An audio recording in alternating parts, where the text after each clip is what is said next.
ਜੀ ਹਰਜੋਤ ਸਿੰਘ ਜੀ, ਸਤਿ ਸ੍ਰੀ ਅਕਾਲ, ਸਵਾਗਤ ਹੈ ਜੀ। ਸਤਿ ਸ਼੍ਰੀ ਅਕਾਲ, ਧੰਨਵਾਦ ਜੀ ਆਇਆਂ ਨੂੰ। ਪੰਜਾਬੀ ਰੇਡੀਓ ਯੂਐਸਏ ਦੇ ਜਿੰਨੇ ਵੀ ਸਰੋਤੇ ਸਾਡੇ ਸਾਰੇ ਹੀ AM ਸਟੇਸ਼ਨਸ, FM ਸਟੇਸ਼ਨਸ, ਘਰਾਂ ਦੇ ਵਿੱਚ ਰੇਡੀਓ ਸੈੱਟ ਦੇ ਰਾਹੀਂ, ਟੈਲੀਫੋਨ ਦੇ ਰਾਹੀਂ, ਫੇਸਬੁੱਕ, YouTube ਤੇ ਲਾਈਵ ਦੇਖ ਰਹੇ ਹੋ, ਸੁਣ ਰਹੇ ਹੋ, ਸਾਰਿਆਂ ਨੂੰ ਜੀ ਆਇਆਂ ਨੂੰ ਤੇ ਬਹੁਤ ਹੀ ਪਿਆਰ ਤੇ ਸਤਿਕਾਰ ਭਰੀ ਸਤਿ ਸ਼੍ਰੀ ਅਕਾਲ ਜੀ ਸਰੋਤਿਓ। ਅੱਜ ਜੂਨ ਦੀ 26 ਤਰੀਕ ਆ, ਦਿਨ ਮੰਗਲਵਾਰ ਆ ਤੇ ਸੌਰੀ ਦਿਨ ਬੁੱਧਵਾਰ ਆ ਤੇ ਤੁਹਾਡੇ ਲਈ ਸ਼ਾਮ ਦਾ ਅਪਡੇਟ ਕੈਲੀਫੋਰਨੀਆ ਪ੍ਰੋਗਰਾਮ ਲੈ ਕੇ ਹਾਜ਼ਰ ਹੋਏ ਆ ਜੀ ਅਪਡੇਟ ਕੈਲੀਫੋਰਨੀਆ ਪ੍ਰੋਗਰਾਮ ਨੂੰ ਸਪਾਂਸਰ ਕਰਦੇ ਨੇ ਖਾਲਸਾ ਇੰਸ਼ੋਰੈਂਸ ਏਜੰਸੀ ਵਾਲੇ, ਜਿਨ੍ਹਾਂ ਤੋਂ ਤੁਸੀਂ ਹਰ ਤਰੀਕੇ ਦੀ ਇੰਸ਼ੋਰੈਂਸ ਲੈ ਸਕਦੇ ਹੋ। ਇੰਸ਼ੋਰੈਂਸ ਬਾਰੇ ਪਤਾ ਕਰਨ ਦੇ ਲਈ ਇਹਨਾਂ ਦਾ ਨੰਬਰ ਹੈ 468 272 2500। ਇਹ 1992 ਤੋਂ ਲਗਾਤਾਰ ਇੰਸ਼ੋਰੈਂਸ ਬਿਜ਼ਨਸ ਦੇ ਵਿੱਚ ਸ਼ਾਨਦਾਰ ਸੇਵਾਵਾਂ ਦੇ ਰਹੇ ਨੇ ਤੇ ਅਮਰੀਕਾ ਭਰ ਦੇ ਵਿੱਚ ਇੰਸ਼ੋਰੈਂਸ ਕਰਦੇ ਨੇ। ਅੱਜ ਹੀ ਕਾਲ ਕਰੋ 468 272 2500 ਤੇ ਟਰਕੀਆਨਾ ਇਮੀਗ੍ਰੇਸ਼ਨ ਲਾ ਫਰਮ ਵਾਲੀ ਜੇ ਟਰਕੀਆਨਾ ਟੋਰਨੀ ਟਰਕੀਆਨਾ ਦੇ ਨਾਲ ਤੁਸੀਂ ਯੂਐਸ ਇਮੀਗ੍ਰੇਸ਼ਨ ਬਾਬਤ ਕੋਈ ਵੀ ਸਲਾਹ ਕਰਨੀ ਹੈ, ਕੋਈ ਵੀ ਸਵਾਲ ਪੁੱਛਣਾ, ਤੇ ਇਹਨਾਂ ਦਾ ਨੰਬਰ ਹੈ 415 909 0503। ਗੁਰਬਚਨ ਸਿੰਘ ਨਾਗਰਾ ਸੈਕਰਾਮੈਂਟੋ, ਹਰਿੰਦਰ ਭੀਨ ਸੈਨ ਹੋਜ਼ੇ, ਮਨਜੀਤ ਸਿੰਘ ਫਰੀਮੌਂਟ, ਸਰਬਜੀਤ ਸਿੰਘ ਕੁਲਵਿੰਦਰ ਸਿੰਘ ਢੂਤ ਤੇ ਸੁਰਜੀਤ ਸਿੰਘ ਚਾਹਲ ਯੂਬਾ ਸਿਟੀ, ਗੁਰਦੇਵ ਸਿੰਘ ਸੋਹਲ ਐਂਟੀਡਿਊਬ, ਸਰਬਜੀਤ ਸਿੰਘ ਤੇ ਪਰਿਵਾਰ ਐਲਗਰੋਵ, ਕਮਲਜੀਤ ਸਿੰਘ ਮੱਖਣ ਦੌਲਤਪੁਰੀ ਅਮੈਂਟਿਕਾ, ਕਰਨੈਲ ਸਿੰਘ ਰੰਧਾਵਾ ਟਰਲਕ, ਕੁਲਦੀਪ ਸਿੰਘ ਸੰਘਾ ਤੇ ਧਰਮ ਸਿੰਘ ਸੰਘਾ ਬੇਕਰਸਫੀਲਡ ਤੋਂ। ਇਹਨਾਂ ਸਾਰੇ ਹੀ ਸਪਾਂਸਰਸ ਦਾ ਬਹੁਤ ਬਹੁਤ ਧੰਨਵਾਦ। ਤੇ ਜੇਕਰ ਤੁਸੀਂ ਵੀ ਪੰਜਾਬੀ ਰੇਡੀਓ ਯੂਐਸਏ ਦੇ ਇਹਨਾਂ ਪ੍ਰੋਗਰਾਮਾਂ ਨੂੰ ਸਪਾਂਸਰ ਕਰਨਾ ਚਾਹੁੰਦੇ ਹੋ ਤਾਂ ਸਟੂਡੀਓ ਦਾ ਨੰਬਰ ਹੈ 408 272 5200। ਜੀ ਜੀ। ਅੱਜ ਦੀਆਂ ਖਬਰਾਂ ਵੱਲ ਚਲੀਏ ਤੇ ਬਾਈਡਨ ਐਡਮਿਨਿਸਟ੍ਰੇਸ਼ਨ ਨੇ ਕਹਿ ਰਿਹਾ ਹੈ 40% ਦੇ ਕਰੀਬ ਜਿਹੜੀ ਇਲੀਗਲ ਬਾਰਡਰ ਕ੍ਰਾਸਿੰਗ ਆ ਉਹ ਡ੍ਰੌਪ ਹੋਈ ਹੈਗੀ ਆ ਪਿਛਲੇ 3 ਹਫ਼ਤਿਆਂ ਦੇ ਵਿੱਚ, ਜਦੋਂ ਤੋਂ ਹੀ ਉਹਨੀ ਪੋਲੀਟੀਕਲ ਅਸਾਈਲਮ ਦਾ ਜਿਹੜਾ ਕੇਸ ਨਵੇਂ ਜਿਹੜੇ ਨਹੀਂ ਅਪਲਾਈ ਕਰ ਸਕਦੇ ਉਹ ਅਨਾਊਂਸ ਕੀਤਾ ਹੈਗਾ। ਐਵਰੇਜ ਡੇਲੀ ਜਿਹੜੀ ਆ ਅਰੈਸਟ ਉਹ 2400 ਤੋਂ ਥੱਲੇ ਹੋ ਗਿਆ, 40% ਡ੍ਰੌਪ ਹੈਗਾ ਆ। ਜੂਨ 5 ਨੂੰ ਪ੍ਰੈਜ਼ੀਡੈਂਟ ਜੋ ਬਾਈਡਨ ਹੋਣਾ ਨੇ ਇਹ ਅਨਾਊਂਸ ਕੀਤਾ ਸੀ। ਹੋਮਲੈਂਡ ਸਿਕਿਉਰਿਟੀ ਨੇ ਇਹ ਕਿਹਾ ਵੀ ਲੋਐਸਟ ਨੰਬਰ ਆ ਜਨਵਰੀ 17 2021 ਤੋਂ ਬਾਅਦ। ਉਸ ਟਾਈਮ ਦੇ ਉੱਤੇ ਬਹੁਤ ਜ਼ਿਆਦਾ ਜਿਹੜੀ ਇਲੀਗਲ ਕ੍ਰਾਸਿੰਗ ਸੀ। ਜੀ ਅਗਲੀ ਖਬਰ ਦੇ ਵੱਲ ਵਧੀਏ ਤੇ ਲੰਘੇ ਦਿਨੀ ਆਪਾਂ ਇੱਕ ਖਬਰ, ਬੜੀ ਮੰਦਭਾਗੀ ਖਬਰ ਸਾਂਝੀ ਕੀਤੀ ਸੀ। ਸਤਨਾਮ ਸਿੰਘ ਦੀ ਇਟਲੀ ਦੇ ਵਿੱਚ ਮੌਤ ਹੋ ਗਈ ਸੀ, ਦਰਦਨਾਕ, ਕਿਉਂਕਿ ਉਹਨਾਂ ਨੂੰ ਕੰਮਕਾਰ ਦੇ ਦੌਰਾਨ ਉਹਨਾਂ ਦੀ ਜਿਹੜੀ ਬਾਂਹ ਉਹ ਮਸ਼ੀਨ ਦੇ ਵਿੱਚ ਆ ਗਈ ਸੀ। ਪਰ ਉਹਨਾਂ ਦਾ ਇਲਾਜ ਕਰਾਉਣ ਦੀ ਬਜਾਏ, ਉਹਨਾਂ ਨੂੰ ਫਸਟ ਏਡ ਦੇਣ ਦੀ ਬਜਾਏ, ਜਿਹੜਾ ਖੇਤ ਦਾ ਮਾਲਕ ਸੀਗਾ ਉਹ ਜ਼ਖਮੀ ਹਾਲਤ ਦੇ ਵਿੱਚ ਹੀ ਉਹਨਾਂ ਦੇ ਘਰ ਦੇ ਮੂਹਰੇ ਛੱਡ ਗਿਆ ਸੀਗਾ। ਉਸ ਮਾਮਲੇ ਦੇ ਵਿੱਚ ਹੁਣ ਇਟਲੀ ਦੇ ਵਿੱਚ ਪੰਜਾਬੀ ਭਾਈਚਾਰੇ ਦੇ ਵਿੱਚ ਖਾਸਾ ਜਿਹੜਾ ਰੋਸ ਆ ਉਹ ਦੇਖਿਆ ਜਾ ਰਿਹਾ। ਤੇ ਇਟਲੀ ਦੇ ਵਿੱਚ ਪ੍ਰਵਾਸੀ ਕਿਰਤੀਆਂ ਦੇ ਸ਼ੋਸ਼ਣ ਨੂੰ ਰੋਕਣ ਦੇ ਲਈ, ਧੱਕੇਸ਼ਾਹੀ ਦੇ ਖਿਲਾਫ ਤੇ ਇਹਨਾਂ ਸਾਰੀਆਂ ਚੀਜ਼ਾਂ ਦੇ ਖਿਲਾਫ ਬੀਤੇ ਦਿਨੀ ਜਿਹੜਾ ਰੋਸ ਮੁਜ਼ਾਹਰਾ ਉਹ ਲਤੀਨਾ ਸ਼ਹਿਰ ਦੇ ਵਿੱਚ ਕੀਤਾ ਗਿਆ ਇਟਲੀ ਦੇ ਵਿੱਚ, ਤਾਂ ਕਿ ਜਿਹੜਾ ਹਜ਼ਾਰਾਂ ਲੋਕਾਂ ਨੇ ਇਕੱਠੇ ਹੋ ਕੇ ਮਰਹੂਮ ਜਿਹੜਾ ਸਤਨਾਮ ਸਿੰਘ ਹੈ ਉਹਦੇ ਮਾਮਲੇ ਦੇ ਵਿੱਚ ਇਟਲੀ ਸਰਕਾਰ ਕੋਲੋਂ ਇਨਸਾਫ ਦੀ ਮੰਗ ਕੀਤੀ ਹੈ। ਦੂਜਾ ਜਿਹੜਾ ਰੋਸ ਮੁਜ਼ਾਹਰਾ ਉਹ ਇੰਡੀਅਨ ਕਮਿਊਨਿਟੀ ਲਾਸੀਓ ਦੀ ਅਗਵਾਈ ਦੇ ਵਿੱਚ ਇੱਕ ਹੋਰ ਜਥੇਬੰਦੀਆਂ, ਮਜ਼ਦੂਰ ਜਥੇਬੰਦੀਆਂ ਨੇ ਕੀਤਾ। ਤੇ ਇੱਥੇ ਵੀ ਗੁਰਦੁਆਰਾ ਸਾਹਿਬਾਨਾਂ ਦੀਆਂ ਕਮੇਟੀਆਂ ਨੇ ਉਹਨਾਂ ਨੂੰ ਇਸ ਰੋਸ ਮੁਜ਼ਾਹਰੇ ਦੇ ਲਈ ਬਹੁਤ ਸਹਿਯੋਗ ਕੀਤਾ ਤੇ ਸੈਂਕੜੇ ਲੋਕ ਇੱਥੇ ਵੀ ਇਕੱਠੇ ਹੋਏ ਸਨ। ਜਥੇਬੰਦੀਆਂ ਨੇ ਇਹ ਕਿਹਾ ਕਿ ਮੰਗਾਂ ਮੰਨੇ ਜਾਣ ਤੱਕ ਰੋਸ ਮੁਜ਼ਾਹਰੇ ਜਾਰੀ ਰਹਿਣਗੇ ਤੇ ਪ੍ਰਸ਼ਾਸਨ ਦੇ ਉੱਚ ਅਧਿਕਾਰੀਆਂ ਨੂੰ ਸਾਂਝੇ ਵਫਦ ਵੱਲੋਂ ਮੰਗ ਪੱਤਰ ਵੀ ਦਿੱਤਾ ਗਿਆ, ਜਿਹਦੇ ਵਿੱਚ ਮਰਹੂਮ ਸਤਨਾਮ ਸਿੰਘ ਦੇ ਪਰਿਵਾਰ ਨੂੰ ਇਨਸਾਫ ਦੇਣ, ਕਿਰਤੀਆਂ ਦੇ ਸ਼ੋਸ਼ਣ ਨੂੰ ਰੋਕਣ, ਕੱਚੇ ਕਾਮਿਆਂ ਦੇ ਲਈ ਇਮੀਗ੍ਰੇਸ਼ਨ ਖੋਲ੍ਹਣ ਦੇ ਜਿਹੜੇ ਭਖਦੇ ਮਸਲੇ ਆ ਉਹਨਾਂ ਸੰਬੰਧੀ ਪ੍ਰਸ਼ਾਸਨ ਦੇ ਨਾਲ ਵਿਚਾਰ ਵਟਾਂਦਰਾ ਵੀ ਜਿਹੜਾ ਉਹ ਕੀਤਾ ਗਿਆ। ਦੱਸਦੇ ਚੱਲੀਏ ਕਿ ਸਤਨਾਮ ਸਿੰਘ ਦੀ ਮੌਤ ਤੋਂ ਬਾਅਦ ਇਟਲੀ ਦੀ ਪ੍ਰਧਾਨ ਮੰਤਰੀ ਤੱਕ ਇਹ ਮਾਮਲਾ ਪਹੁੰਚਿਆ ਸੀਗਾ ਤੇ ਉਹਨਾਂ ਨੇ ਕਿਹਾ ਸੀਗਾ ਵੀ ਇਟਲੀ ਦੇ ਵਿੱਚ ਜਿਹੜੀ ਇਹ ਘਟਨਾ ਵਾਪਰੀ ਹੈ ਇਹਨੇ ਸਾਨੂੰ ਸਾਰਿਆਂ ਨੂੰ ਸ਼ਰਮਸਾਰ ਕੀਤਾ ਤੇ ਇਹੋ ਜਿਹੀਆਂ ਘਟਨਾਵਾਂ ਨਾ ਵਾਪਰਨ, ਇਸ ਦੇ ਲਈ ਅਸੀਂ ਅੱਗੇ ਤੋਂ ਯਕੀਨੀ ਬਣਾਵਾਂਗੇ। ਤੇ ਇਸ ਤੋਂ ਬਾਅਦ ਇਟਲੀ ਦੇ ਵਿੱਚ ਜਾਂ ਹੋਰ ਮੁਲਕਾਂ ਦੇ ਵਿੱਚ ਜਿਹੜੇ ਗੈਰ ਕਾਨੂੰਨੀ ਪ੍ਰਵਾਸੀ ਹੈ ਉਹਨਾਂ ਨੂੰ ਕੰਮ ਦੇ ਕਾਰ ਦੇ ਦੌਰਾਨ ਜਿਹੜੀਆਂ ਦਿੱਕਤਾਂ ਪਰੇਸ਼ਾਨੀਆਂ ਦਾ ਜਾਂ ਉਹਨਾਂ ਦੇ ਨਾਲ ਜਿਹੜਾ ਸ਼ੋਸ਼ਣ ਹੁੰਦਾ ਉਹਨਾਂ ਦੇ ਉੱਤੇ ਚਰਚਾ ਜਿਹੜੀ ਆ ਉਹ ਚੱਲੀ ਹੈ। ਅੱਜ ਸੁਪਰੀਮ ਕੋਰਟ ਕਹਿੰਦੇ ਵੀ ਇਹ ਕਰਨ ਜਾ ਰਹੀ ਆ, ਉਹਨਾਂ ਦਾ ਓਪੀਨੀਅਨ ਦਾ ਲੱਗਦਾ ਵੀ ਐਮਰਜੈਂਸੀ ਅਬੋਰਸ਼ਨ ਜੋ ਆਈਡਾਹੋ ਦੇ ਵਿੱਚ ਆ ਉਹ ਅਲਾਓ ਕਰ ਦਿੱਤਾ ਜਾਵੇ। ਇਹ ਕੋਰਟ ਦੇ ਜਿਹੜੇ ਵੈਬਸਾਈਟਸ ਤੇ ਪਹਿਲਾਂ ਬਰੀਫਲੀ ਪੋਸਟ ਕੀਤਾ ਗਿਆ, ਫਿਰ ਉਸ ਨੂੰ ਰਿਮੂਵ ਕੀਤਾ ਗਿਆ। ਕਹਿੰਦੇ ਵੀ ਹਸਪੀਟਲਸ ਜਿਹੜੇ ਆ ਉਹ ਪ੍ਰੈਗਨੈਂਟ ਮਦਰ ਨੂੰ ਬਚਾਉਣ ਦੇ ਲਈ ਇਹ ਜਿਹੜਾ ਅਬੋਰਸ਼ਨ ਆ ਉਹ ਕਰ ਸਕਦੇ ਹੈਗੇ ਆ। ਇਹ ਆਈਡਾਹੋ ਦੇ ਸੰਬੰਧ ਦੇ ਵਿੱਚ ਯੂਐਸ ਦੀ ਸੁਪਰੀਮ ਕੋਰਟ ਨੇ ਜਿਹੜਾ ਡਿਸੀਜਨ ਦਿੱਤਾ ਹੈਗਾ। ਜੀ ਅਗਲੀ ਖਬਰ ਦੇ ਵੱਲ ਵਧੀਆ। ਅਗਲੀ ਖਬਰ ਜਿਹੜੀ ਆ ਉਹ ਗੁਆਂਢੀ ਮੁਲਕ ਮੈਕਸੀਕੋ ਤੋਂ ਆ ਰਹੀ ਹੈ। ਮੈਕਸੀਕੋ ਦੇ ਵਿੱਚ ਇੱਕ ਮਾਮਲੇ ਦੇ ਵਿੱਚ ਸਾਬਕਾ ਜਿਹੜਾ ਰਾਸ਼ਟਰਪਤੀ ਹੈ ਉਹਨੂੰ ਮਾਫ ਕਰਨਾ, ਅਮਰੀਕਨ ਦੇ ਮੈਕਸੀਕੋ ਦੇ ਹੇਠਾਂ ਜਿਹੜਾ ਮੁਲਕ ਆ ਹੌਂਡੂਰਸ, ਉਹਨੂੰ ਸਾਬਕਾ ਰਾਸ਼ਟਰਪਤੀ ਜਿਹੜਾ ਉੱਥੋਂ ਦਾ, ਉਹਨੂੰ 45 ਸਾਲਾਂ ਦੀ ਜਿਹੜੀ ਆ ਉਹ ਕੈਦ ਹੋਈ ਹੈ।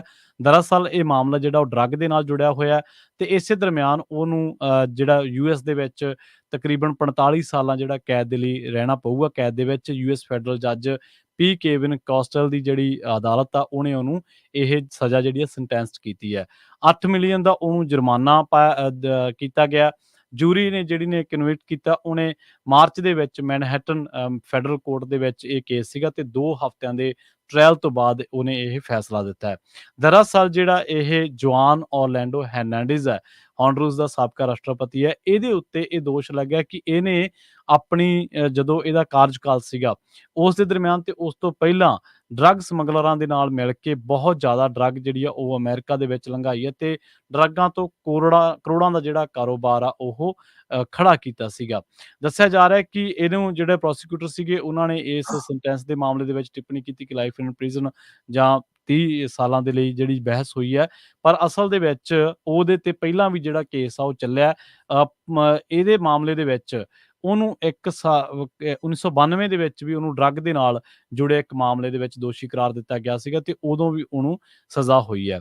ਹਰਨਾਂਡੇਜ਼ 55 ਸਾਲਾਂ ਤੇ ਹਰਨਾਂਡੇਜ਼ ਦੇ ਉੱਤੇ ਦੋਸ਼ ਇਹ ਲੱਗੇ ਨੇ ਕਿ ਉਹਨੇ ਅਮਰੀਕਾ ਦੇ ਵਿੱਚ ਤੇ ਹੋਂਡੁਰਸ ਦੇ ਵਿੱਚ ਆਪਣੇ ਕਾਰਜਕਾਲ ਦੇ ਸਮੇਂ ਦੇ ਦੌਰਾਨ ਅਰਬਾਂ ਡਾਲਰਾਂ ਦੀ ਜਿਹੜੀ ਕੋਕੀਨ ਹੈ ਜਾਂ ਹੋਰ ਜਿਹੜਾ ਕਾਰੋਬਾਰ ਆ ਉਹ ਅਮਰੀਕਾ ਦੇ ਵਿੱਚ ਕੀਤਾ। ਅਗਲੀ ਖਬਰ ਵੀ ਜਿਹੜੀ ਸਦਰਨ ਬਾਰਡਰ ਵੱਲੋਂ ਆ ਰਹੀ ਆ, ਬੋਲੀਵੀਆ ਸ਼ਹਿਰ ਜਿਹੜਾ ਉੱਥੇ ਕਹਿੰਦੇ ਵੀ ਮਿਲਟਰੀ ਨੇ ਕੂਪ ਕਰਨ ਦੀ ਜਿਹੜੀ ਕੋਸ਼ਿਸ਼ ਕੀਤੀ ਹੈਗੀ ਆ। ਬੋਲੀਵੀਆ ਦਾ ਜਿਹੜਾ ਪ੍ਰੈਜ਼ੀਡੈਂਟ ਆ ਉਸਨੇ ਅਨਾਉਂਸ ਕੀਤਾ ਵੀ ਜਿਹੜੀ ਆਰਮੀ ਆ ਉਸਨੇ ਟੋਟਲੀ ਕੰਟਰੋਲ ਕਰ ਲਿਆ ਉਹਦਾ ਜਿਹੜਾ ਪ੍ਰੈਜ਼ੀਡੈਂਸ ਪੈਲਸ ਹੈਗਾ। ਲੂਇਸ ਆਰਸੇ ਜੋ ਉੱਥੇ ਦਾ ਪ੍ਰੈਜ਼ੀਡੈਂਟ ਆ ਤੇ ਬਹੁਤ ਵੱਡੀ ਗਿਣਤੀ ਦੇ ਵਿੱਚ ਜਿਹੜੇ ਬੋਲੀਵੀਅਨ ਲੋਕ ਆ ਉਹ ਉਸ ਦੇ ਆਲੇ ਦੁਆਲੇ ਇਕੱਠੇ ਹੋਣੇ ਸ਼ੁਰੂ ਹੋ ਗਏ ਤੇ ਨਾਅਰੇ ਲਾਣੇ ਸ਼ੁਰੂ ਕਰ ਦਿੱਤੇ ਉਹਨਾਂ ਨੇ ਵੀ ਲੈਟ ਡੈਮੋਕ੍ਰੇਸੀ ਲਿਵ ਔਨ।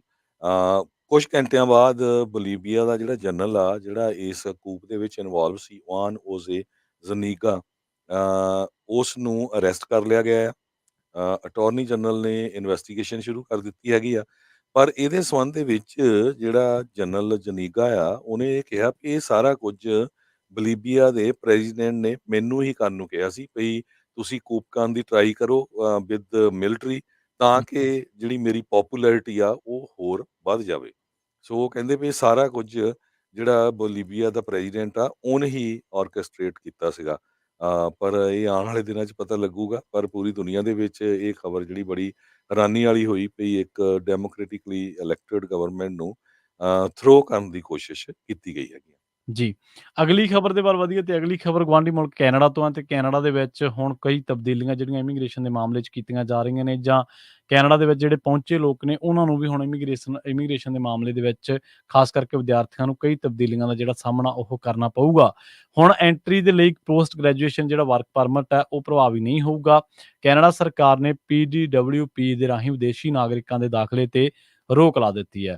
ਵਿਦੇਸ਼ੀ ਜਿਹੜਾ ਰਾਸ਼ਟਰੀ ਪੋਸਟ ਗ੍ਰੈਜੂਏਸ਼ਨ ਵਰਕ ਪਰਮਿਟ ਆ ਉਹਦੇ ਲਈ ਅਰਜ਼ੀਆਂ 21 ਜੂਨ 2024 ਤੋਂ ਬਾਅਦ ਬੰਦ ਕਰ ਦਿੱਤੀਆਂ ਗਈਆਂ ਤੇ ਕੈਨੇਡਾ ਸਰਕਾਰ ਨੇ ਬਾਰਡਰ ਸਰਵਿਸਿਜ਼ ਅਫਸਰਾਂ ਨੂੰ ਇਹ ਹੁਕਮ ਦਿੱਤਾ ਕਿ ਉਹ ਕੈਨੇਡਾ ਦੇ ਵਿੱਚ ਦਾਖਲੇ ਦੇ ਲਈ ਪੋਸਟ ਗ੍ਰੈਜੂਏਸ਼ਨ ਵਰਕ ਪਰਮਿਟ ਦੀਆਂ ਅਰਜ਼ੀਆਂ ਤੇ ਵਿਚਾਰ ਹੁਣ ਨਾ ਕਰਨ। ਕੈਨੇਡਾ ਸਰਕਾਰ ਦੇ ਇਸ ਬਿਆਨ ਦੇ ਮੁਤਾਬਕ ਵਿਦੇਸ਼ੀ ਨਾਗਰਿਕ ਹੁਣ ਸਰਹੱਦ ਤੇ ਪੋਸਟ ਗ੍ਰੈਜੂਏਸ਼ਨ ਵਰਕ ਪਰਮਿਟ ਦੇ ਲਈ ਅਰਜ਼ੀ ਨਹੀਂ ਦੇ ਸਕਣਗੇ। ਇਹ ਫੈਸਲਾ ਤੁਰੰਤ ਪ੍ਰਭਾਵ ਦੇ ਨਾਲ ਲਾਗੂ ਹੋ ਗਿਆ। ਫਾਈਨੈਂਸ਼ੀਅਲ ਐਕਸਪ੍ਰੈਸ ਦੀ ਇੱਕ ਰਿਪੋਰਟ ਦੇ ਮੁਤਾਬਕ ਬਿਨੇਕਾਰ ਕੈਨੇਡਾ ਦੇ ਅੰਦਰੋਂ PGWP ਦੇ ਲਈ ਅਰਜ਼ੀ ਦੇ ਸਕਦੇ ਨੇ, ਪੋਸਟ ਗ੍ਰੈਜੂਏਸ਼ਨ ਵਰਕ ਪਰਮਿਟ ਜਿਹਨੂੰ ਆਪਾਂ ਕਹਿੰਦੇ ਹਾਂ, ਤੇ ਜੇਕਰ ਉਹਨਾਂ ਦੇ ਲਈ ਵਰਕ ਪਰਮਿਟ ਦੀ ਮਿਆਦ ਖਤਮ ਨਹੀਂ ਹੋਈ ਹੈ। ਜੋ ਬਿਨੇਕਾਰ ਆਪਣੇ ਵਰਕ ਪਰਮਿਟ ਦੇ ਦੌਰਾਨ ਜਿਹੜਾ ਵੈਲਿਡ ਹੈ ਉਹਦੇ ਦੌਰਾਨ ਵਰਕ ਪਰਮਿਟ ਅਪਲਾਈ ਕਰਦੇ ਨੇ, ਉਹਨਾਂ ਨੂੰ ਵਰਕ ਪਰਮਿਟ ਅਰਜ਼ੀ ਤੇ ਫੈਸਲਾ ਆਉਣ ਤੱਕ ਬਿਨਾਂ ਵਰਕ ਪਰਮਿਟ ਤੇ ਕੰਮ ਕਰਨ ਦੀ ਇਜਾਜ਼ਤ ਵੀ ਜਿਹੜੀ ਆ ਉਹ ਦਿੱਤੀ ਜਾਊਗੀ। ਤੇ ਕਿਸੇ ਵਿਦੇਸ਼ੀ ਨਾਗਰਿਕ ਤੇ ਆਪਣੇ ਵਰਕ ਪਰਮਿਟ ਨੂੰ ਵਧਾਉਣ ਦੇ ਲਈ ਅਰਜ਼ੀ ਪੇਸ਼ ਕੀਤੀ ਹੈ ਤਾਂ ਇਹ ਨਿਯਮ ਉਹਨਾਂ ਤੇ ਲਾਗੂ ਨਹੀਂ ਹੋਊਗਾ। ਸੋ ਹੁਣ ਉਹਨਾਂ ਨੂੰ ਯੋਗ ਹੋਣ ਦੇ ਲਈ ਆਪਣਾ ਨਵਾਂ ਵਰਕ ਪਰਮਿਟ ਮਿਲਣ ਤੱਕ, ਹਾਸਲ ਹੋਣ ਤੱਕ ਉਡੀਕ ਹੈ ਜਿਹੜੀ ਉਹ ਕਰਨੀ ਪਊਗੀ। ਇਸ ਵੇਲੇ ਦੱਸਿਆ ਜਾ ਰਿਹਾ ਹੈ ਕਿ ਜਿਨ੍ਹਾਂ ਕੋਲੇ ਕੈਨੇਡਾ ਦੇ ਵਿੱਚ ਵਰਕ ਪਰਮਿਟ ਦੇ ਲਈ ਅਰਜ਼ੀ ਦੇਣ ਦੀ ਯੋਗਤਾ ਹੀ ਨਹੀਂ ਆ, ਉਹ ਕੈਨੇਡਾ ਤੋਂ ਬਾਹਰ ਪ੍ਰਕਿਰਿਆ ਦੇ ਲਈ ਆਪਣੀ ਅਰਜ਼ੀ ਇਲੈਕਟ੍ਰੋਨਿਕ ਤਰੀਕੇ ਦੇ ਨਾਲ ਜਮ੍ਹਾਂ ਕਰ ਸਕਦੇ ਨੇ ਤੇ ਬਿਨੇਕਾਰ ਜਿਹੜਾ ਉਹ ਇਲੈਕਟ੍ਰੋਨਿਕ ਰੂਪ ਦੇ ਵਿੱਚ ਅਰਜ਼ੀ ਦੇ ਸਕੂਗਾ। ਦੱਸਿਆ ਜਾ ਰਿਹਾ ਕਿ ਕੈਨੇਡਾ ਦੇ ਵਿੱਚ ਜਿਹੜਾ ਪੋਸਟ ਗ੍ਰੈਜੂਏਟ ਵਰਕ ਪਰਮਿਟ ਆ ਉਹਦੇ ਲਈ ਅਰਜ਼ੀ ਦੇਣ ਦੇ ਲਈ ਯੋਗ ਹੋਣ ਦੇ ਲਈ ਤੁਹਾਨੂੰ ਘੱਟੋ ਘੱਟ 8 ਮਹੀਨਿਆਂ ਦੇ ਸਿੱਖਿਆ ਪ੍ਰੋਗਰਾਮ ਤੋਂ ਗ੍ਰੈਜੂਏਟ ਹੋਣਾ, ਕੈਨੇਡਾ ਦੀ ਕਿਸੇ ਯੂਨੀਵਰਸਿਟੀ ਤੋਂ ਅੰਡਰ ਗ੍ਰੈਜੂਏਟ ਜਾਂ ਫਿਰ ਗ੍ਰੈਜੂਏਟ ਪ੍ਰੋਗਰਾਮ ਪੂਰਾ ਕਰਨਾ ਲਾਜ਼ਮੀ ਹੈ। ਪਰਮਿਟ ਦੇ ਲਈ ਤੁਹਾਨੂੰ ਆਪਣੇ ਅੰਤਿਮ ਅੰਕ ਜਾਰੀ ਕਰਨ ਦੇ 180 ਦਿਨਾਂ ਦੇ ਅੰਦਰ-ਅੰਦਰ ਵਰਕ ਪਰਮਿਟ ਦੀ ਜਿਹੜੀ ਆਰਜ਼ੀ ਹੈ ਉਹ ਦੇਣੀ ਪਊਗੀ। ਇਹ ਮੰਨਿਆ ਜਾ ਰਿਹਾ ਕਿ ਇਸ ਫੈਸਲੇ ਦੇ ਨਾਲ ਸੈਂਕੜੇ ਵਿਦਿਆਰਥੀਆਂ ਸਮੇਤ ਜਾਂ ਸੈਂਕੜੇ ਉਹਨਾਂ ਲੋਕਾਂ ਦੇ ਸਮੇਤ ਜਿਹੜੇ ਵਰਕ ਪਰਮਿਟ ਪੋਸਟ ਗ੍ਰੈਜੂਏਸ਼ਨ ਹੋਣ ਤੱਕ ਉਡੀਕ ਰਹੇ ਨੇ, ਉਹਨਾਂ ਦੇ ਨਾਲ-ਨਾਲ ਹਜ਼ਾਰਾਂ ਉਹਨਾਂ ਲੋਕਾਂ ਤੇ ਪਊਗਾ ਪ੍ਰਭਾਵ, ਲੱਖਾਂ ਉਹਨਾਂ ਲੋਕਾਂ ਤੇ ਪਊਗਾ ਜਿਹੜੇ ਕੈਨੇਡਾ ਦੇ ਵਿੱਚ ਪਿਛਲੇ ਹਫ਼ਤਿਆਂ ਦੇ ਦੌਰਾਨ ਜਾਂ ਪਿਛਲੇ ਸਾਲਾਂ ਦੇ ਦੌਰਾਨ ਉਤਰੇ ਸਨ ਤੇ ਜਿਨ੍ਹਾਂ ਦੇ ਹਾਲੇ ਪੋਸਟ ਗ੍ਰੈਜੂਏਸ਼ਨ ਜਿਹੜੇ ਕੋਰਸ ਨੇ ਉਹ ਜਾਰੀ ਨੇ। ਜੀ। ਜੀ। ਅਗਲੀ ਖਬਰ ਵੱਲ ਚਲੀਏ ਤੇ ਇੱਕ ਪੂਰੀ ਦੀ ਪੂਰੀ ਕਹਿੰਦੇ ਐਂਟਾਇਰ ਹੈਲਜ਼ ਐਂਜਲ ਜਿਹੜਾ ਚੈਪਟਰ ਆ, ਉਸ ਨੂੰ ਅਰੈਸਟ ਕੀਤਾ ਗਿਆ ਆ ਕਿਡਨੈਪਿੰਗ ਤੇ ਅਸੌਲਟ ਪ੍ਰੂਫ ਦੇ ਅੰਡਰ। ਹੈਲਜ਼ ਐਂਜਲ ਇਹ ਇੱਕ ਮੋਟਰਸਾਈਕਲ ਵਾਲਿਆਂ ਦਾ ਕਲੱਬ ਹੁੰਦਾ ਹੈਗਾ, ਤੇ ਇਹ ਇਦਾਂ ਦੇ ਪੁੱਠੇ ਕੰਮ ਵੀ ਜਿਹੜੇ ਕਰਦੇ ਰਹਿੰਦੇ ਹੈਗੇ ਆ। ਪੂਰੇ ਦਾ ਪੂਰਾ ਚੈਪਟਰ ਬੇਕਰਸਫੀਲਡ ਕੈਲੀਫੋਰਨੀਆ ਤੋਂ ਹੈਲਜ਼ ਐਂਜਲਸ ਮੋਟਰਸਾਈਕਲ ਕਲੱਬ, ਉਹਨੂੰ ਅਰੈਸਟ ਕੀਤਾ ਗਿਆ part of kidnapping, ਰੋਬਰੀ, assault probe, ਇਹ ਅਥਾਰਟੀਜ਼ ਨੇ ਕਿਹਾ ਹੈਗਾ। 5 ਐਕਟਿਵ ਮੈਂਬਰ ਇਸ ਕਲੱਬ ਦੇ ਉਹਨਾਂ ਨੇ ਅਰੈਸਟ ਕੀਤੇ ਹੈਗੇ ਆ ਤੇ ਲਾ ਐਨਫੋਰਸਮੈਂਟ ਆਫੀਸਰਸ ਨੇ 25 ਦੇ ਕਰੀਬ ਜਿਹੜੇ ਫਾਇਰ ਆਰਮਸ ਆ, unspecified number of rounds of ammunition ਤੇ ਗੈਂਗ ਰੈਗਲੀਆ, ਇਹ ਸਾਰਾ ਕੁਝ ਉਹਨਾਂ ਤੋਂ ਅਰੈਸਟ ਕੀਤਾ ਹੈਗਾ। ਮੰਗਲਵਾਰ ਸਵੇਰੇ ਇਹਨਾਂ ਨੂੰ ਅਰੈਸਟ ਕੀਤਾ ਗਿਆ। ਜੁਆਇੰਟ ਇਨਵੈਸਟੀਗੇਸ਼ਨ ਹੋਈ ਸੀ ATF, ਸ਼ੈਰਿਫ ਆਫਿਸ ਤੇ ਕੈਲੀਫੋਰਨੀਆ ਹਾਈਵੇ ਪੈਟਰੋਲ ਵੱਲੋਂ। ਇੱਕ ਸਸਪੈਕਟ ਜੌਨ ਬੋਗਨ ਕਰਕੇ ਜੋ 37 ਸਾਲਾਂ ਦਾ ਆ, ਉਹ ਪਹਿਲਾਂ ਹੀ ਆਲਰੇਡੀ ਕਸਟਡੀ ਦੇ ਵਿੱਚ ਸੀਗਾ। ਜਿਹੜੇ ਹੋਰ ਬੰਦੇ ਅਰੈਸਟ ਕੀਤੇ ਗਏ, Riccardo ਐਲਵਰੇਜ਼, ਅਰਮਾਂਡੋ ਬਿਲਸਨੋਰ, Joseph ਸੋਟੋ junior, ਯੋਸ਼ੂਆ Jawala, John Seeger, ਇਹ ਸਾਰਿਆਂ ਨੂੰ ਅਰੈਸਟ ਕੀਤਾ ਗਿਆ ਆ। ਕਹਿੰਦੇ ਭਈ ਇਹ ਪਹਿਲੀ ਇੰਸੀਡੈਂਟ ਨਹੀਂ, ਕਈ ਇੱਦਾਂ ਦੀਆਂ ਇੰਸੀਡੈਂਟਸ ਵੀ ਹੋਈਆਂ ਸੀਆਂ, ਪਰ ਇਸ ਇੰਸੀਡੈਂਟ ਦੇ ਵਿੱਚ ਉਹਨਾਂ ਦੇ ਕੋਲ ਕਾਫੀ ਪ੍ਰੂਫ ਸੀ, ਇਸ ਕਰਕੇ ਸਾਰੀਆਂ ਡਿਪਾਰਟਮੈਂਟਸ ਨੇ ਇਕੱਠੇ ਹੋ ਕੇ ਇਹਨਾਂ ਨੂੰ ਅਰੈਸਟ ਕੀਤਾ ਹੈ। ਜੀ, ਜੀ।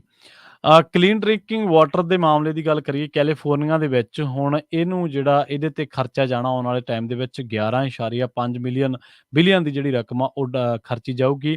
ਲਾਸ ਐਂਜਲਸ ਟਾਈਮਜ਼ ਦੀ ਇੱਕ ਰਿਪੋਰਟ ਇਸ ਗੱਲ ਦਾ ਦਾਅਵਾ ਕਰਦੀ ਹੈ ਕਿ ਕਈ ਇਲਾਕਿਆਂ ਦੇ ਵਿੱਚ, ਕੈਲੀਫੋਰਨੀਆ ਦੇ ਕਈ ਇਲਾਕਿਆਂ ਦੇ ਵਿੱਚ ਜਿਹੜਾ ਪੀਣ ਵਾਲਾ ਪਾਣੀ ਹੈ ਉਹਦੀ ਜਿਹੜੀ ਗੁਣਵੱਤਾ ਹੈ ਉਹ ਕੋਈ ਬਹੁਤੀ ਚੰਗੀ ਨਹੀਂ ਹੈ। ਹੁਣ ਅਗਲੇ 5 ਸਾਲਾਂ ਦੇ ਵਿੱਚ ਕੈਲੀਫੋਰਨੀਆ ਦੇ ਇਹਨਾਂ ਇਲਾਕਿਆਂ ਦੇ ਵਿੱਚ 11.5 ਬਿਲੀਅਨ ਰਕਮ ਜਿਹੜੀ ਉਹ ਖਰਚੀ ਜਾਊਗੀ ਤੇ ਦੱਸਿਆ ਜਾ ਰਿਹਾ ਹੈ ਕਿ ਇਹ ਜਿਹੜੀ ਨਵੀਂ ਰਿਪੋਰਟ ਹੈ ਇਹਦੇ ਵਿੱਚ ਸਟਾਫ ਜਿਹੜਾ state water resources control board ਦਾ, ਉਹਨੇ ਕਿਹਾ ਹੈ ਕਿ ਤਕਰੀਬਨ ਜਿਹੜੇ 9,13,000 ਕੈਲੀਫੋਰਨੀਅਨਸ ਨੇ ਜਿਹੜੇ ਡਿਪੈਂਡੈਂਟ ਨੇ ਪਬਲਿਕ ਵਾਟਰ ਸਿਸਟਮ ਦੇ ਉੱਤੇ, ਤੇ ਜਿਹੜਾ ਕਿ ਜਿਹਦੇ ਵਿੱਚ ਕਈ ਥਾਵਾਂ ਤੇ ਰੈਗੂਲੇਸ਼ਨਸ ਦੇ ਚੱਲਦਿਆਂ ਜਾਂ ਹੋਰ ਗੱਲਾਂ ਕਰਕੇ ਜਿਹੜਾ ਉਹਦੀ ਗੁਣਵੱਤਾ ਉਹ ਚੰਗੀ ਨਹੀਂ ਆ, ਜਾਂ ਕਈ ਕਾਉਂਟੀਜ਼ ਦੇ ਵਿੱਚ ਕਹਿ ਸਕਦੇ ਆ। ਉਹ ਕਹਿੰਦੇ ਕਿ 1.5 ਮਿਲੀਅਨ ਜਿਹੜੇ 1.5 ਮਿਲੀਅਨ ਲੋਕਾਂ ਨੇ ਉਹ ਡਿਪੈਂਡੈਂਟ ਨੇ ਵਾਟਰ ਸਿਸਟਮ ਦੇ ਉੱਤੇ, ਤੇ ਜਿਹੜਾ ਕਿ ਜਿਹਨੂੰ ਕਿ ਇਹ ਵੇਖਿਆ ਗਿਆ ਕਿ ਉਹ ਐਟ ਰਿਸਕ ਹੈ। ਸੋ ਉਹ ਕਹਿੰਦੇ ਕਿ ਹੁਣ ਇਹਦੇ ਵਿੱਚ ਪਾਣੀ ਦੀ ਗੁਣਵੱਤਾ ਨੂੰ ਸੁਧਾਰਨ ਦੇ ਲਈ ਜਿਹੜਾ ਅਸੀਂ ਨਵਾਂ ਪ੍ਰਪੋਜ਼ਲ ਲਿਆਂਦਾ, ਤੇ ਉਹਦੇ ਲਈ ਆਉਣ ਵਾਲੇ 5 ਸਾਲਾਂ ਦੇ ਵਿੱਚ 11.5 ਬਿਲੀਅਨ ਦੀ ਰਕਮ ਖਰਚ ਕਰਨੀ ਪਊਗੀ। ਇੱਕ ਜਿਹੜੀ ਰਿਪੋਰਟ ਹੈ ਜਿਹਦੇ ਵਿੱਚ ਆਪਾਂ ਇਹ ਕਹਿ ਸਕਦੇ ਹਾਂ ਕਿ safe and affordable funding for equity and resilience, ਜਿਹਨੂੰ ਆਪਾਂ ਸੇਫਰ ਵੀ ਕਹਿ ਦਿੰਦੇ ਹਾਂ, ਉਹਨੇ ਇਹ ਦੱਸਿਆ ਕਿ 2019 ਦੇ ਵਿੱਚ ਵੀ ਤਕਰੀਬਨ 831 ਮਿਲੀਅਨ ਜਿਹੜਾ ਗ੍ਰਾਂਟਾਂ ਦਿੱਤੀਆਂ ਗਈਆਂ ਸੀ ਪਾਣੀ ਦੇ ਵੱਖ-ਵੱਖ ਮਾਮਲਿਆਂ ਦੇ ਵਿੱਚ, ਪਾਣੀ ਨੂੰ ਸ਼ੁੱਧ ਕਰਨ ਦੇ ਮਾਮਲਿਆਂ ਦੇ ਵਿੱਚ, ਜਾਂ ਉਹਨੂੰ ਜਿਹੜੀ ਉਹਦੀ ਗੁਣਵੱਤਾ ਉਹ ਸੁਧਾਰਨ ਦੇ ਮਾਮਲਿਆਂ ਦੇ ਵਿੱਚ। ਤਕਰੀਬਨ 250 ਜਿਹੜੇ ਵਾਟਰ ਸਿਸਟਮ ਆ ਉਹ ਫੇਲ ਪਾਏ ਗਏ ਕਿ ਉਹਨਾਂ ਦੇ ਵਿੱਚ ਪਾਣੀ ਦੀ ਜਿਹੜੀ ਗੁਣਵੱਤਾ ਉਹ ਕੋਈ ਬਹੁਤੀ ਚੰਗੀ ਨਹੀਂ, ਜਿਹੜੇ ਇਫੈਕਟ ਕਰਦੇ ਨੇ ਤਕਰੀਬਨ 2 ਮਿਲੀਅਨ ਲੋਕਾਂ ਨੂੰ। ਸੋ ਹੁਣ ਵਾਟਰ ਸਟੈਂਡਰਡ ਨੂੰ ਮੇਨਟੇਨ ਕਰਨ ਦੇ ਲਈ ਕੈਲੀਫੋਰਨੀਆ ਆਉਣ ਵਾਲੇ ਸਮੇਂ ਦੇ ਵਿੱਚ 11.5 ਬਿਲੀਅਨ ਡਾਲਰ ਖਰਚ ਕਰੇਗਾ। ਜੀ।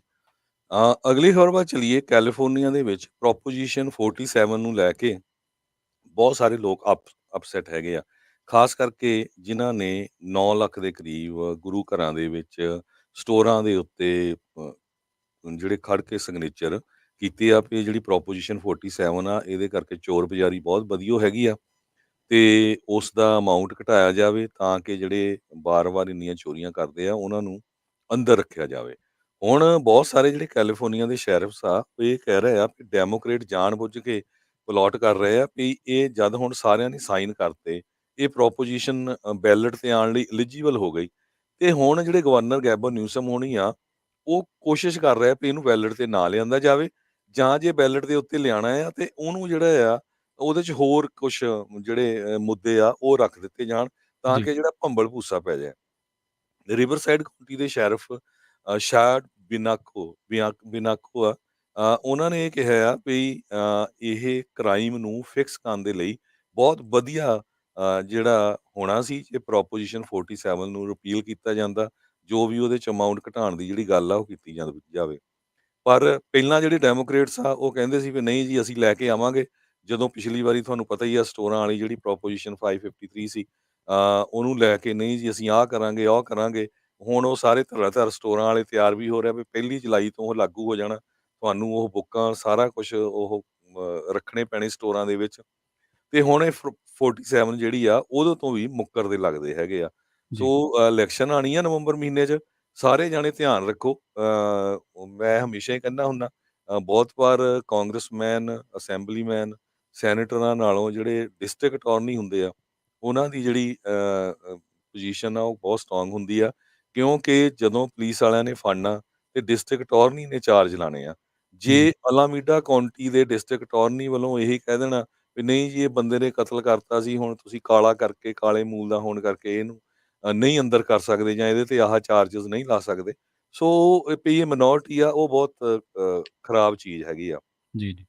ਮਿਨੋਰਟੀ ਚਲੋ ਕਿਸੇ ਨਾਲ ਵੀ ਨਹੀਂ ਧੱਕਾ ਹੋਣਾ ਚਾਹੀਦਾ, ਪਰ ਜਿਹੜੇ ਬੰਦੇ ਨੇ ਬੰਦਾ ਮਾਰਿਆ ਉਹਦੇ ਨਾਲ ਤਾਂ ਤੁਹਾਨੂੰ ਉਹਦੇ ਤੇ ਤਾਂ ਚਾਰਜਸ ਲਾਣੇ ਚਾਹੀਦੇ ਆ ਕਿ ਨਹੀਂ? ਸੋ ਜੀ, ਹੁਣ ਉਹਨੂੰ ਰਿਕਾਲ ਵੀ ਕਰ ਰਹੇ ਹੈਗੇ ਆ।